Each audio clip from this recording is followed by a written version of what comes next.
Hey everybody, Jim Perry from Reach Stewartville here. Today's Reach Reflections video is brought to you from out at Bear Cave Park in Stewartville, where I'm out for a short walk.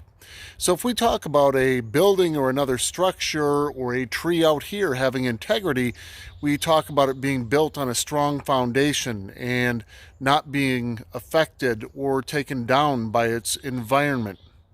When we talk about integrity in people, it's very much the same thing. Integrity, when we talk about people, means to have a strong set of values, principles, or morals that are not affected by our environment or situation or others around us. But it includes more than just that. Not only does it include being able to say what those values, principles, and morals are, but acting on them and living by them and defending them. But in order to do these effectively, we must first believe in them. That also means matching what you say and what you do. So some of these values come from faith for many people. Some of these values come from family, and some of these values come from life experiences. So if we talk about a game like Jenga, at the beginning, that tower of blocks is very strong. It's got a strong foundation. All the pieces are placed carefully. But what happens when one piece at a time is removed? It starts to lose its integrity and eventually falls down because of that weakness. So a person's integrity can be broken down in very much the same way by the environment, by unfortunate circumstances, sometimes by others who are around us who have impacted us in a negative way. So how do we keep this from happening? Well, one way some people choose is faith.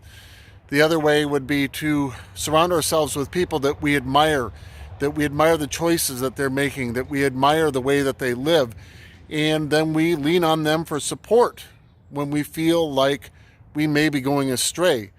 These are the people that are in our life because they want to help us be the best human beings possible. So it is difficult to live with integrity all the time. It's something that we get tested on sometimes on a daily basis. But if someone says that they believe in kindness and fairness, but then they don't defend someone who's being picked on or treated unfairly, that's not living with integrity. If we are ourselves unfair to other people, or we are judgmental, or we spread gossip or rumors about them, that's not integrity. Again, this is difficult because sometimes we are tempted to do those things. Sometimes we are influenced by our environment and others around us. But the important thing to consider here is this isn't all or nothing. It just means when you're trying to live by integrity, it means that you are trying to do your best every day just to be your best. Which brings me to my challenge for you today. Take the time, revisit your morals and your values. Reflect on how they've made your life better. Reflect on how they've made the lives of others around you better. Then be okay with not being perfect. Everyone struggles with this. This isn't all or nothing. But I'd like for you to commit to doing your best. I keep saying now is the time for all of us to step forward and be our best. So today I'd like for you to identify your morals, principles, and values. Name them. Act on them. Live by them and defend them.